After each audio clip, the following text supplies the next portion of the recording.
အားလုံးပဲမင်္ဂလာပါဇက် Audio Book Channel ကနေကြိုဆိုလိုက်ပါတယ်ဒီနေ့မှာတော့ဆရာချင်းမင်းသူရေးသားထားတဲ့စက္ကူလှည့်ဇက်ပွဲဆိုတဲ့ဇာတ်လမ်းလေးကိုဖတ်ပြသွားမှာဖြစ်ပါတယ်ဇာတ်လမ်းလေးမစတင်ခင်မှာ Channel လေးကို Like and Subscribe လုပ်ပေးခဲ့ဖို့လည်းတောင်းဆိုချင်ပါတယ်ခင်ဗျာကဲဒါဆိုရင်တော့ဇာတ်လမ်းလေးကိုစတင်လိုက်ရအောင်ကျွန်ုပ်တို့ဇက်အဖွဲ့ဓနုပြူမျိုးတစ်ဖက်ကစိုင်ကင်းရွာ၌ကားပြနေစဉ်အတွင်းပွဲငါးများရောက်လာကြပါတယ်ထိုစဉ်ကကျွန်ုပ်တို့ရဲ့ထိတ်တန်းသပင်အဖွဲ့မှာအောင်မြင်ကြော်ကြားနေသောရန်ကုန်ဇက်ပွဲဖြစ်ပါတယ်။ခေါင်းစည်းမင်းသားရွှေမန်းကျော်စုမင်းသမီးမလှိုင်မာတန်းတန်းမြင့်နဲ့20ရာစုမောင်စိမ်းအောင်ဟုခေါ်သောကျွန်ုပ်ကိုယ်တိုင်ပါဝင်ခဲ့ပါတယ်။ဇက်တစ်ဖွဲ့လုံးညီညွတ်ကြသောကြောင့်ထိတ်တန်းသပင်အဖွဲ့အောင်မြင်သည်ဟုဆိုရပါမယ်။ထို့ကြောင့်ကျွန်ုပ်တို့ဇက်အဖွဲ့မှာဇက်ရာသီဖြစ်သောတည်င်းကျွလာပြည့်ကျော်မှစ၍ရန်ကုန်မှခွာကနေအနှံ့ပြားသို့မနာမနေလိုက်လံကားပြခဲ့ရပါတယ်။အထူးသဖြင့်ကျွန်ုပ်တို့လိုက်လံကားပြရသည့်ပွဲတော်မှာအရက်ဒေတာအနှံ့အပြားရှိဖျားပွဲတော်များဖြစ်ပါတယ်။ဖျားပထိုးစီဒီကျောင်းကန်ပေါ်များသောကျွန်ုပ်တို့မြန်မာနိုင်ငံသည်ဗုဒ္ဓဘာသာထွန်းကားသည့်အလျောက်အင်းငိမ့်ချမ်းသာစွာနေခြင်းစပွဲကောင်းသောအရက်ဌာနတစ်ခုဖြစ်ကြောင်းမြန်မာပြည်အနှံ့အပြားသို့ရောက်ခဲ့ဘူးသူကျွန်ုပ်အနေဖြင့်မှတ်တမ်းတင်ထားမိပါတယ်။ကိုစိမ်းအောင်ကြီးပွဲခွင်ကတော့ခက်စိတ်စိတ်ပဲဒီပွဲပြီးရင်မအူပင်ဘက်ကိုနေခြင်းကူဆက်ကပေးရမယ်ပြုကောင်းတော်ဘောဇက်စရာရဲ့ပွဲစိတ်တော့ငွေလဲစိတ်တာပေါ့တညဇက်စရာရွှေမန်းကျော်စုခေါ်ပြောသောကြောင့်ဇက်ပွဲဆက်ကူ၍ကားရမိအကြောင်းကျွန်ုပ်သိရတာကြောင့်ကျွန်ုပ်စိတ်ထဲကြိတ်၍ဝမ်းသာသွားရပါတယ်ကျွန်ုပ်နီးသူဤဇက်အဖွဲ့သူဇက်အဖွဲ့သားများလည်းဝမ်းသာနေကြပုံရပါတယ်ကျွန်ုပ်တို့ဇက်သူဇက်သားများအနေဖြင့်မိမိတို့ဝါသနာပါရာအမှုပညာဖြင့်အတမွေးဝမ်းကြောင်းပြုနေကြသူများဖြစ်ရာထမင်းလဲဝအမှုပညာလဲပြသည်ဇက်ကားရခြင်းအလုပ်ကိုအလွန်မင်းခုံမင်းနှစ်သက်ကြသူများဖြစ်ကြပါတယ်။ထို့ကြောင့်ဇက်ပွဲမရက်မနာကနေစီရန်အချိန်ချင်းခါခါဆုတောင်းနေတတ်ကြပါတယ်။ဇက်ပွဲနားရမည်ကိုအလွန်မင်းစိုးရင်ကြောက်ကြမိကြပြီးဇက်ပွဲနားရသည်ရှိသောမိမိတို့၏ဝင်ငွေညာကြီးမရမည်ကိုတိသဖြင့်စိတ်သက်ကြရပါတယ်။ဇက်စရာအနေဖြင့်လည်းဇက်အဖွဲ့အားထိုင်ကြွေးထားရခြင်းကြောင့်ဟင်းကောင်းချက်မကြွေးတတ်တခါတရံနားရသည့်ရက်ပေါင်းကြာရှည်သောအခါဇက်ကောင်းပင်ကွဲလူကွဲခင်ဖြစ်သွားတတ်ပါတယ်။ထိုအခါဇက်စရာလည်းထိုင်ကိုမတက်ဖြစ်ရတဲ့ကဲ့သို့ဇက်အဖွဲ့သားတို့လည်းနေမတိထိုင်မသာဖြစ်ရတတ်ပါတယ်။ဇက်စရာအနေဖြင့်ဇက်ပွဲရာသီမရောက်မီဇက်ပွဲ၌ဝင်ရောက်ကပြမဲ့ဇက်သူဇက်သားတို့အားဆရန်ငွေကြိုတင်ပေးထားရမည်ဖြစ်ပြီးအများအားဖြင့်ပွဲချီဆဲချီမှအချီ20ကြားစပုံငွေကြိုတင်ပေးရလိမ့်ရှိရာဇက်စရာရင်းနှီးထားရသည့်အရင်းနှီးမှလည်းတေးလာသည်တော့မဟုတ်ခေါင်းစည်းမင်းသားမင်းသမီးများကိုမူဆရန်ငွေသိန်းနဲ့ချီ၍ပုံပေးထားရပါတယ်ကျန်တဲ့ဇက်သမားတွေကိုလည်းညကြီးအလိုက်အ ਨੇ ဆုံး10ကြီးထက်မနည်းဆရန်ပေးထားရသည်ဖြစ်ရာဆရန်ယူထားပြီးသည့်ဇက်သမားတဦးတလေမှအရှောင်တိန်လောက်ပါကဇက်စရာခမကတိကအောက်ဖြစ်ရလေရှိပါတယ်အချို့ဇက်သမားတို့ကသစ္စာမဲ့သည်တော့မဟုတ်ငွေကြေးချို့တဲ့နွမ်းမွားသူများဖြစ်ခြင်းကြောင့်ဇက်တစ်ဖွဲ့မှဆရန်ယူခဲ့ပြီးသည်ဖြစ်တော်လဲနောက်တစ်ဖွဲ့သို့သွား၍ဆရန်ငွေလက်ခံသူများလည်းရှိပါတယ်သို့သောထိုဇက်ပွဲများဇက်ထွက်သောအခါတွင်ကထိုဇက်သမားများသည်အရှောင်တိန်ဂျက်စီချင်းလောက်ကဇက်နောက်သို့မလိုက်ပဲရှောင်နေတတ်သည့်ဇက်သမားများလည်းရှိပါတယ်။အများအားဖြင့်မူဇက်သမားတို့ကမိမိတို့ဝါသနာပါသည့်ဇက်ကားရခြင်းအလုပ်ကိုအချိန်တန်မလုပ်ရမနေနိုင်ဖြစ်ကြသည်ကများပါတယ်။ထို့ကြောင့်နီးစက်ရာခင်တွယ်ရာဇက်စရာတို့ထံချီးကဲ၍ဆရန်ငွေကြိုယူကဇက်ပွဲထွက်သည်နှင့်ဇက်နောက်လိုက်ကြသည်ကများပါတယ်။ဤသို့ဇက်နောက်လိုက်ကရင်မှ3ညတညနှုံးဖြင့်ဇက်စရာထံမှယူထားသောဆရန်ငွေကိုခြေချရပါတယ်။ကြိုယူထားသည့်ဆရန်ငွေကမိသားစုတို့အားပေးထားခဲ့ရသည်ဖြစ်ရာဇက်ထွက်သောအခါဇက်သမားတို့လက်ထက်၌ငွေသားငွေနာအနေချင်းသာပါလာလိမ့်ရှိပါတယ်။ထို့ကြောင့်ဇက်သမားများအနေဖြင့်ဇက်နာရမည်ကိုအလွန်မင်းစိုးရင်ကြောင်းကြလိမ့်ရှိပါတယ်။ဇက်ပွဲများများကရလေမှဇက်စရာထံမှယူထားသောငွေချိုးနှိမ်ရနိုင်တဲ့ကဲ့သို့မိမိတို့လက်ထဲသို့လည်းငွေများများရောက်လာမည်ဖြစ်ပါတယ်။ထိုအခါမှမိမိတို့သုံးကျင်ရာသုံးနိုင်ကြပြီးမိသားစုများထံသို့လည်းငွေပိုငွေရှမ်းများပေးပို့နိုင်မည်ဖြစ်ပါတယ်။အမှန်အားဖြင့်ဇက်ပွဲမရက်မနာကားရသည်မှာအလွန်ပင်ပန်းလှပါတယ်။ညစဉ်ညတိုင်းအေးရေးပြည့်ရသည့်အပြင်ပွဲကူးခရီးများဆက်နေရသောကြောင့်အိတ်ကောင်းခြင်းမအိတ်နိုင်ကြပါဘူး။တခါတရံနေချင်းကူကားရသည့်အခါမျိုးတွင်တမေးမှမမေးလိုက်ရသောအဖြစ်များလည်းရှိပါတယ်။ဇက်ယုံတယုံတို့နေချင်းကူရသည်မှာအနည်းလေးတော့မဟုတ်တဲ့တနယ်မှတနယ်တမြို့မှတမြို့သို့တွာလာရခြင်းဖြစ်ရာနေပူမရှောင်မိုးရွာမရှောင်ကားပေါ်၌၎င်းမော်တော်သင်းမောပေါ်၌၎င်းဖြစ်တယ်လို့လိုက်ကြရပါတယ်။ကားပြရမည့်ဇက်ယုံကိုရောက်သည်နှင့်ဇက်ကရန်ဆက်လက်ပြင်ဆင်ကြရပါတယ်။တခါတည်းရန်ယထာတံကားတံလဲတံဖြင့်တွားရသောခရီးချမ်းများလည်းရှိတတ်ပါတယ်။ မိတို့သောခရီးချမ်းကိုတွာလာရသည်ဖြစ်စေဇက်သမားတို့အနေဖြင့်ဇက်ကလိုက်ရပြီဆိုသည်နှင့်ထို့သောအမောပန်အနွမ်းနယ်တို့မှာလွင့်စင်ပပျောက်သွားမြဲတာဖြစ်ပါれ။ဤမြဝါဒနာကြီးမားလာသောဇက်သမားတို့ရဲ့ဘဝကလွန်စွာတနာစပွဲဖြစ်ပါれ။ဇက်စရာနှင့်ပွဲငါးတို့ရဲ့အနီးသို့ရောက်၍ကျွန်ုပ်ဝင်ထိုင်လိုက်စဉ်ပွဲငါးပြောလိုက်သောစကားတန်ကိုကျွန်ုပ်အတိုင်းသာကြားလိုက်ရပါれ။ဇက်စရာကကျွန်ုပ်အားအကဲဆန်းသည့်သဘောကြည့်လိုက်ပါれ။ကျွန်ုပ်လည်းသဘောပေါက်စွာဝင်ပြောလိုက်ပါれ။မှန်ပါတယ်ပွဲငါးကြီးရဲ့ခမားတို့စေတနာနဲ့အားပေးမှုကိုကျွန်တော်တို့အဖွဲ့ကလေးစားပါတယ်ဗျာဒါပေမဲ့ကျွန်တော်တို့ဇက်အဖွဲ့ကပွဲကူကျန်းနေတာမနှဲတော့ဘူးဗျအဖွဲ့သားတွေကိုလည်းထည့်ပြီးစဉ်းစားရအောင်မယ်လေငွေရဖို့တခုတည်းကြည့်လို့ပဲဖြစ်ပါမလဲကျွန်တော်တို့အဖွဲ့သားတွေအားလုံးကတွေးနဲ့ကိုတားနဲ့ကိုတီးဆောက်ထားတဲ့လူတွေလေရက်ဆက်အေးရေးပြတ်တာတကြောင်ခရီးဆက်ရလို့ပင်ပန်းတာကတကြောင်မို့အားလုံးလဲကုန်မှာဟုတ်ပိတ်ဖြစ်နေပါဦးမယ်ဗျာကျွန်ုပ်ကစကားလက်စတက်ကပွဲငါးရဲ့အခြေအနေကိုအကဲခတ်နေစဉ်ဇက်စရာကဝင်၍ပြောပြန်ပါတယ်။ပြဿနာမင်းသားပြောတာမှန်နေဗျ။ခုဆိုကျုပ်တို့အဖွဲ့အနေနဲ့နေချင်းကူကခဲ့ရတာ၃ဝင်ရှိသွားပြီ။အမှန်ကဒီကြားရဲ့၃ညပဲနားစရာရှိတာ။ကြံတဲ့ရက်တွေကလည်းပွဲခွင်အပြည့်ကြီးပဲ။ခမားတို့ကို2ညပေးလိုက်တယ်ဆိုတာကလည်းကျုပ်အနေနဲ့ဇက်စရာကိုရောဇက်အဖွဲ့သားတွေကိုပါကိုချင်းစာပြီးလက်ခံလိုက်တာ။နေချင်းကူကရတာဘလောက်ပင်ပန်းတယ်လဲဆိုတာပွဲငါးတွေသိပါလိမ့်မယ်။ဟုတ်ပါတယ်ရှင်တို့ရွာမှာ2ညကပြီးရင်မြောင်းမြကိုကူးရမှာလေတရက်စောပြီးအေးအေးဆေးဆေးသွားရတော့မြောင်းမြမှာတရက်ကြိုပြီးအနားယူရတာပေါ့ရှင်တို့စီမှာနောက်တညထပ်တိုးကရင်မြောင်းမြကိုလည်းကျမတို့နေချင်းကူးပြီးကရမှာဆိုတော့ကျမတို့အဖွဲ့သားတွေမလွယ်ဘူးအရန်ပင်ပန်းကြမှာကဲပါလေရှင်တို့ရွာမှာ2ညကရမှာကို3ညစာဖြစ်အောင်ကျမတို့အဖွဲ့သားတွေကပေးမယ်ဟုတ်ပြီလာ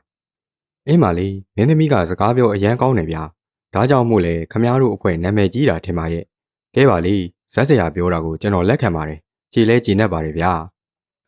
ဘွဲငါးသူတို့ကမင်းသမီးမလှိုင်မတန်းတန်းမြင့်အကျိုးချောင်းဝင်၍ရှင်းပြသည်ကိုသဘောအကျကြီးကြကကြည်နဲ့သွားကြပါတယ်ထိုအခါမှကျွန်ုပ်နှင့်ဇက်စရာတို့လည်းပြုံးပျော်နိုင်ကြပါတော့တယ်ပြီးနောက်ကျွန်ုပ်တို့အားလုံးထွေရာလေးပါးစကားများပြော၍အချိန်ဖြုံးလာခဲ့ကြရာဇက်ကားရမည်ကျွဲပွဲသို့ညနေမဆောင်မီရောက်ခဲ့ကြပါတော့တယ်ကျွဲပွဲရွာကတော့အေယာဝတီမြစ်ကမ်းနှစ်ဘေး၌ရှိသောရွာတစ်ရွာဖြစ်ပါတယ်။မြစ်ကမ်းနှစ်ဖက်နှင့်မလန်းမကန်းတွင်ထုံးပြူပြူစေတီတော်တဆူကိုအထင်သာဖူးမြင်ရပါတယ်။ဝဲငါတို့၏ပြောပြချက်အရထိုစေတီတော်မှာကျွန်ုပ်တို့ဇက်ပွဲကားပြရမည်ဖျားပွဲတော်ကျင်းပသည့်စေတီတော်ဖြစ်မှန်တီးလိုက်ရပြီးမကြမီကျွဲပွဲရွာစိတ်ကန်းသို့ဇက်မော်တော်စိုက်ကက်လိုက်ပါတယ်။ဇက်ပွဲလာရောက်ကားပြမည်ကိုကြိုတင်သိရှိထားသောရွာကလူအချို့ကစိတ်ကန်း၌လာရောက်ကြိုဆိုနေကြသည်ကိုလှမ်းမြင်နေရပါတယ်။ကျွန်ုပ်တို့ရဲ့မော်တော်စိုက်ကက်ရာကျွဲပွဲစိတ်ကန်းအနီးပါး၌လည်းလှေတံပန်မော်တော်များစိုက်ကက်ထားသည်ကိုတွေ့ရပါတယ်။ထိုလှေတံပန်မော်တော်များမှာလူအချို့ကလည်းကျွန်ုပ်တို့ဇက်အဖွဲ့အားလက်ပြနှုတ်ဆက်၍တဖုံအော်ဟစ်ပြောဆို၍တမျိုးလှမ်း၍နှုတ်ဆက်နေကြပါတယ်။ရွာကန်းနှစ်ဖူးမှာတော့ကျွန်ုပ်တို့ဇက်အဖွဲ့မီပါသောကြော်ညာပိုစတာများကိုထောင်၍ကြော်ညာထားသည်ကိုလည်းလှမ်းမြင်ရပါတယ်။မြေကမ်းနှစ်ဖူး၌အသင့်ကြိုရောက်နေကြတဲ့ထိုရွာမှကလေးငယ်တတိုက်မှမူကျွန်ုပ်တို့ဇက်အဖွဲ့မော်တော်စိတ်ကန်းသို့စိုက်ကက်လိုက်သည်နှင့်မြူးထူးခုံပေါက်အော်ဟစ်ပြီးတော့ပျော်ရွှင်နေကြပါတယ်စိတ်ကန်းသို့ဇက်မော်တော်စိုက်ကက်၍ကုန်းပေါင်းထိုးပြီးသည်နှင့်ပွဲငါမှကျွန်ုပ်နှင့်ဇက်စရာမင်းသမီးတို့ကိုဦးစွာကမ်းမော်သို့တက်ရန်ခေါ်လိုက်သောကြောင့်ကျွန်ုပ်တို့ဆင်းလိုက်သွားရပါတယ်ကျွန်ုပ်တို့3-4ဦးရွာကန်းဆက်ပေါ်သို့ရောက်သည်နှင့်ပြဿနာတစ်ခုကကျွန်ုပ်တို့အားစီးကြိုမိတ်ဆက်လိုက်ပါတယ်နေကြပါဦးခမားတို့ဇက်အဖွဲ့ကဒီရွာမှာဘယ်နှကြိမ်ပြန်ကအောင်မလို့လဲဗျအတန်ရှင်ကကျွန်ုပ်တို့အနီးသို့ဝိုင်းအောင်လာသောလူအုပ်ကြားမှတိုးဝင်လာကကျွန်ုပ်တို့ရှေ့၌ရက်လျက်ကျွန်ုပ်နှင့်ဇက်စရာတို့ကိုစူးစိုက်ကြည့်လျက်ရှိပါတယ်ကျွန်ုပ်နှင့်ဇက်စရာအပြင်မင်းသမီးတို့မှာအံ့ဩစွာဖြင့်တယောက်မျက်နှာတယောက်ကြည့်မိလျက်သာဖြစ်သွားရပါတယ်ပွဲငါကတော့အတန်ရှင်ရဲ့မျက်နှာကိုတေးချစွာကြည့်ပြီးခမားဒီရွာကမဟုတ်ပါဘူးကျုပ်ခမားကိုဒီရွာမှာတခါမှမမြင်ဘူးခမားဘာတွေလာပြောနေရလဲဇက်စရာတွေစိတ်ညစ်အောင်မလုပ်ပါနဲ့ဗျာကျုပ်တောင်းပန်ပါတယ်ဟာမဟုတ်ဘူးကျွန်တော်နောက်နေတာမဟုတ်ဘူးဟဲ့ကောင်တွေဒီကိုလာကြပါအောင်ကွငါနဲ့အတူတူဝိုင်းပြီးပြောကြစမ်းပါဦးဒီမှာငါပြောတာကိုမယုံဘူးဖြစ်နေတယ်အတန်ရှင်ကသူ့ရဲ့နောက်ဘက်ခန့်လန်းလန်းစီမှာသူ့ရဲ့အပေါင်းအသင်းချို့ကိုလက်ပြ၍လှမ်းခေါ်လိုက်တဲ့ဖြင့်ယောက်ျားပြူလေး9ယောက်မှထိုလူအနီးသို့လူအုပ်ကြားမှတိုးဝှေ့ဝင်လာကြပါတယ်ဒီမှာကွာငါကပြောတယ်ဒီဇက်ဘွက်ကိုဒီရောမှာပဲမကြခင်ကကျုပ်တို့ကြည့်လိုက်ရတယ်လို့ပြောတာမယုံဘူးဖြစ်နေတယ်ဟာအဲ့ဒါအမှန်ပဲဗျကျုပ်တို့အားလုံးကြံခဲ့တဲ့တပတ်လောက်ကဒီရွာဒီဖျားပွဲတော်မှာပဲခမားတို့ဇက်အဖွဲ့ကိုကြည့်ခဲ့ကြရတာဟုတ်တယ်ဟော်ရီဇက်မင်းသားကြီးနဲ့ဟော်ရီဇက်မင်းသမီးအစ်စ်ပဲပြဇက်မင်းသားကလည်းဒီမင်းသားပဲခ ခမားတို့ကတဲ့ပြဇက်နဲ့နောက်ပိုင်းဇက်ထုတ်တွေပါကျုပ်တို့အရန်ကြိုက်လို့ခုထိအလွတ်ရနေသေးတယ်။ဂျားမှာဝင်ရောက်ပြောဆိုသူကကျုပ်တို့အဖွဲ့ကနေကြပြဇက်ဇက်ထုတ်အမိများကိုထပ်မံရွတ်ဆိုပြနေရာကျုပ်တို့မှာပို၍အံ့ဩရပြန်ပါတယ်။ဝဲငါသူမှမူကျုပ်တို့ကိုတလဲဂျားမှာဝင်ပြောသူကိုတလဲကြည့်ကခေါင်းရှုပ်ဟန်ဖြင့်သူ့ရဲ့ဥကောင်းကိုလက်နှစ်ဖက်ဖြင့်ကုတ်ချစ်နေရပါတယ်။ကဲဒါဆိုရင်ခမားတို့ကိုကျွန်တော်တခုမေးမယ်ဗျာစိတ်တော့မရှိပါနဲ့ခမားတို့ကဒီရွာကလူတွေလားကျွန်ုပ်ကထိုလူတို့ဟာအကဲစမ်းသည့်သဘောဖြင့်ဥစွာမေးမြန်းလိုက်တာကြောင့်ထိုလူများထဲမှအသက်ကြီးကြီးလူကချက်ချင်းပြန်ပြေးပါတယ်ကျွန်ုပ်တို့ကဒီရွာကလူတွေမဟုတ်ပါဘူးဒါပေမဲ့ဟောဒီအေယာဝတီမြေယိုကအပြန်မှာတော့ဒီဖျားပွဲတော်ကျင်းပနေတာရဲ့ဇက်ပွဲကနေရရဲ့မြင်ရလို့ကျုပ်တို့တွေဒီရွာကိုတက်ပြီးခမားတို့ဇက်ပွဲကိုကြည့်ခဲ့ကြတာဟောဟိုမှာခမားတို့ဇက်အဖွဲ့ပူစတာကြီးတွေထောင်ထားရလေရှင်းပြနေသူကရွာကန်းနှစ်ပူးစီမှာစီတီတော်နဲ့ကြော်ညာဆိုင်ဘုတ်ကိုလက်ညှိုးထိုးပြရင်အားရပါရရှင်းပြနေတာကြောင့်ကျုပ်တို့ဘာပြောရမှန်းမသိအောင်တွေ့ဝေသွားကြပါတယ်ထိုစဉ်တဦးကထပ်မံဝင်ရောက်ပြောပြန်ပါတယ်တကယ်ကိုပွဲကြီးပွဲကောင်းပါပဲဗျာခမားတို့ဇက်အဖွဲ့နာမည်ကြီးချက်ကတော့တကယ်အမှန်ခန်းစရာပါပဲပွဲစည်းကြီးကလည်းဟီးလို့ပွဲတော်ပွဲလာတွေကလည်းများမှများပြီးနွားလဲတွေလည်းတန်းစီနေတာပဲကျုပ်တို့အုပ်စုတွေဇက်ပွဲထဲရောက်အောင်မနေတိုးကြိတ်ဝင်ခဲ့ရတယ်ဗျကျွန်ုပ်တို့အားစီးကြိုဝင်ရောက်ပြောဆိုသူတို့မှာယောက်ျားကြီးတစ်ယောက်နဲ့ယောက်ျားပြိုပါဝင်9ယောက်မျှရှိပါတယ်ထိုလူ9ယောက်စလုံးတစ်ယောက်တစ်ခွန်းကြဝင်ပြောနေသည်မှာဖြစ်စဉ်အမှန်ကိုရှင်းပြနေတာဖြစ်ပါတယ်သူတို့ရဲ့မျက်နှာ၌ဟန်ဆောင်မှုကောက်ကျစ်ဆင်းလဲမှုများတရွေ့တစည်းမှမပါရှိသည်ကိုထိုလူတို့ရဲ့တွင်ပြင်ရုပ်လက္ခဏာများကတက်တည်ပြလျက်ရှိပါတယ်သို့တော့ကျွန်ုပ်တို့အနေဖြင့်မဟုတ်မမှန်သောဖြစ်ရဖြစ်နေခြင်းကြောင့်မိတို့မိပုံရှင်းပြရမည်ကိုစဉ်းစားမရအောင်အကျက်တွေ့နေမိပါတယ်ဤကျွဲပွဲရွာသို့ကျွန်ုပ်တို့ဇက်အဖွဲ့အနေဖြင့်ရခင်ကလည်းတခါဘူးမျှကဘူးခဲ့ခြင်းမရှိခဲ့ထိုသူများပြောဆိုသည့်ရက်ပိုင်းကကျုပ်တို့ဇက်အဖွဲ့ပသိမ်ဝါခင်မာနှင့်တကြော၌ကနေရသောရက်များသာဖြစ်ပါတယ်ဒို့စီကမူကျွန်ုပ်တို့ဇက်ဖွဲ့အားကိုယ်တိုင်ကြည့်ခဲ့ရသောထိုလူတို့ပြောကြသည့်စကားများကလည်းအမှန်ကြီးဖြစ်နေပါတယ်ကျွန်ုပ်တို့အပါဝင်ဇမင်းသားကြီးမင်းသမီးတို့မှအစကျွန်ုပ်တို့ကတော့ဇလန်းဇက်ကွက်များမှလည်းကွက်တီဖြစ်နေလေရာကျွန်ုပ်တို့အတွက်ယုံရခက်မယုံရခက်သောထူးဆန်းတွေလာအံ့ဩစရာများဖြစ်နေပါတယ်ထို့ကြောင့်ကျွန်ုပ်ရောဇက်စရာပါကောင်းရှုပ်ကခက်စိတ်စိတ်နေလိုက်ကြပါတယ်ထိုစဉ်မှာတော့ကဲခမားတို့တခုပြောမယ်ဟောဒီဇက်စရာတွေမင်းသားမင်းသမီးတွေကလည်းညကမိုးလင်းဆက်ကခဲ့ရပြီးဒီရွာကိုဆက်ပြီးကူးလာခဲ့ရတာအရန်ပင်ပန်းနေပြီဗျာခမားတို့ပြောတာတွေကလည်းကျုပ်ကတော့ဘလို့မှလက်ခံလို့မရဘူးဘာကြောင့်လဲဆိုတော့ကျုပ်ကဟောဒီဖျားပွဲဖြစ်မြောက်ရေးအမှုဆောင်ကြီးမှုလို့ပဲဒီဖျားပွဲတော်မှာဒီလောက်နာမည်ကြီးနေတဲ့ဇက်ပွဲကိုဒီရွာကလူတွေကြည့်စေချင်လို့ကျုပ်ကိုယ်တိုင်ဒီဇက်ပွဲနောက်လိုက်ပြီးဟောဒီဇက်ဆရာစီမှာမရမကငှားခဲ့ရတာဒီဇက်ပွဲကဒီရွာမှာဘယ်တော့မှမကားခဲ့ဘူးဆိုတာကျုပ်တို့တွေ့ရလုံးသိတယ်ကဲအဲ့ဒီတော့ခမားတို့လမ်းခမားတို့သွားကြဗျာသူတို့တွေအေးအေးဆေးဆေးအနားယူကြပါစေခမားတို့ယူကြောင်ကြောင်ဖြစ်နေရင်လည်းတခြားမှသာသွားဖြစ်ကြတော့ဗျာကဲလာဇက်ဆရာဘွဲငါကပြောပြောဆိုဆိုဇက်ဆရာရဲ့လက်ကိုဆွဲကထိုလူများအနီးမှဖြတ်ကျော်သွားသဖြင့်ကျွန်ုပ်နဲ့မင်းသမီးတို့လည်းသူတို့နောက်မှလိုက်သွားကြပါတယ်ထိုလူ9ဦးကတော့ငေးကြောင်ပြီးရက်ကြံနေခဲ့ပါတယ်သို့တော့ကျွန်ုပ်တို့ခြေလန်း9လန်း6လန်းမျှလှမ်းမိသောအခါကျွန်ုပ်တို့နောက်ဘက်စီမှဟေးလူတွေကျုပ်တို့ကအယူတွေမဟုတ်ဘူးနော်မျက်စိမမြင်နားမကြတဲ့အကန်းတွေလည်းမဟုတ်ဘူးဟောဒီကျုပ်တို့မျက်စိနဲ့မြင်ပြီးနားနဲ့ဆက်ဆက်ကြားခဲ့ရတာဗျဒီကိစ္စကိုခမားတို့ကမဟုတ်ဘူးပြောတာကျုပ်တို့မယူဘူးခမားတို့တွေသာယူနေကြတာကာပြီးသားဇက်ပွဲကိုနှစ်ခါပြန်ကြည့်ခြင်းနဲ့ဇက်ယူတွေထိုလူ9ဦးပြိုင်တူအော်ဟစ်ပြောဆိုလိုက်သောအတန်ကကျဲလောင်စွာပေါ်ထွက်လာသဖြင့်ကျုပ်တို့အားလုံးနောက်ဘက်ကိုငဲဆောင်ကြည့်လိုက်မိကြပါတယ်ဝဲငါသူကဒေါသဖြစ်သွားသဖြင့်တောက်တစ်ချက်ခောက်လိုက်ပြီးနောက်သူ့ရဲ့အရက်ပူသောကိုယ်လုံးကိုထိုသူတို့မြင်တော့ခြေဖျားထောက်လျက်မှလက်ကိုမြောက်ကအတန်ကုန်ဟစ်၍ပြန်လှည့်ပြောလိုက်ပါတယ်အေးဒီကိစ္စမှာမင်းတို့မယူရင်တို့တွေယူမယ်တို့တွေမယူရင်မင်းတို့တွေယူမယ်အဲ့ဒီတော့ဘသူတွေအယူဆိုတာပတ်ဝန်းကျင်ကိုသာမေးကြည့်ကြတော့ဟေ့ဝဲငါသူရဲ့စကားကြောင့်ကျွန်ုပ်မှကြိတ်ပြုံးလေးပြုံးမိလိုက်ပါတယ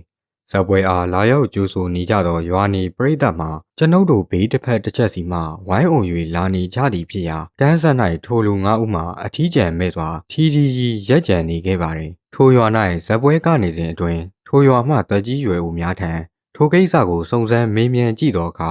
ထိုဖြစ်ပျက်မှာဖြစ်တတ်သည့်သဘောရှိကြောင်းသိလာရပါတယ်။သို့သောလူတို့နှင့်အကြောင်းကျိုးဆက်နွယ်သည့်ကမ္မစိတ်ဓိရှိသောပုဂ္ဂိုလ်တို့၏လှည့်စားမှုသာဖြစ်နိုင်ကြောင်းသိရသောအခါကျွန်ုပ်မှာခေါင်းနှပန်ကြီးသွားရပါတယ်။ကျွန်ုပ်ဇက်ကခဲ့သည့်နှစ်ပေါင်း20အတွင်း ကျွန်ုပ်အတွက်အလွန်ထူးဆန်းအံ့ဩဖွယ်ရာအဖြစ်မျိုးကြုံတွေ့ခဲ့ရသည်မှာထိုအဖြစ်အပျက်သည်ပထမဆုံးအကြိမ်နှင့်နောက်ဆုံးအကြိမ်ပင်ဖြစ်ပါတယ်။ထိုအဖြစ်အပျက်ကကျွန်ုပ်တို့စိတ်ထဲမှတ်မှတ်ရရရှိနေပါတယ်။တကယ်တမ်းမှာမူကျွဲပွဲရွာ၌ကျွန်ုပ်တို့ဇက်ကခဲ့ရသည့်နေရာမှာကြက်ကုန်းဖြစ်နေခြင်းကပင်ထူးဆန်းသောဂမ်ဘီယာအကြောင်းဆက်ဖြစ်နေသည်လားမပြောတတ်။သို့သောထိုအကြောင်းကိုပြန်တွေးမိတိုင်းကျွန်ုပ်ကိုယ်တိုင်ကြက်သိမ်းဖြန်းထားရသည်မှာတော့အမှန်ပင်ဖြစ်ပါတယ်။မှတ်ချက်ပြဇံမင်းသား20ရာစုမောင်စိမ်းအောင်ရဲ့ကိုတွေ့ဖြစ်ရမှန်ဇာတ်လမ်းဖြစ်ပါတယ်။စာရေးသူအားဝတ္ထုအသွင်ပြန်ရေးစီလိုသဖြင့်ရေးသားဖွင့်တွင်လိုက်ပါတယ်။အခုပြောပြခဲ့တဲ့စာရေးဆရာချစ်မင်းသူရဲ့စက်ကူလှဲ့ဇက်ပွဲဆိုတဲ့ဇာတ်လမ်းလေးကတော့ဒီမှာပဲပြီးဆုံးလို့သွားပါပြီခင်ဗျာ။အားပေးခဲ့ကြတဲ့ပရိသတ်တယောက်ချင်းစီတိုင်းကိုအထူးပင်ကျေးဇူးတင်ရှိပါတယ်ခင်ဗျာ။ Channel လေးကိုလည်း Subscribe မလုပ်ရသေးဘူးဆိုရင်လုပ်ပေးခဲ့ဖို့တောင်းဆိုချင်ပါတယ်ခင်ဗျာ။အားလုံးကိုကျေးဇူးတင်ပါတယ်။ဒါရပျော်ရွှင်တဲ့နေ့လေးတစ်နေ့ဖြစ်ပါစေခင်ဗျာ။